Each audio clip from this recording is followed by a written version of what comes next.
दुर्गा कवचम् शृणो देवी प्रवक्ष्यामि कवचं सर्वसिद्धिदं पठित्वा पाठयित्वा च नरो मुच्येत सङ्कटात् आज्ञात्वा कवचं देवी दुर्गा मन्त्रं च यो जपेत् स चाप्नोति फलं तस्या परं च नरकं व्रजेत् उमादेवी शिरः पातु ललाटे शूलधारिणी चक्षुषी केचरी पातु कर्णौ चत्वरवासिनी सुगन्धानासिके पातु वदनं सत्वधारिणी जिह्वं च चण्डिका देवी ग्रीवां सौभद्रिका तथा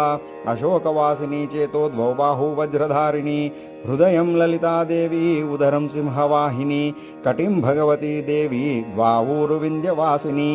महाबला च जङ्गे द्वे पादौ भूतलवासिनी एवं स्थितासि देवी त्वं त्रैलोक्ये रक्षणात्मिका रक्ष मां सर्वगात्रेषु दुर्गे देवी नमोऽस्तु ते दुर्गे देवी नमोऽस्तु ते।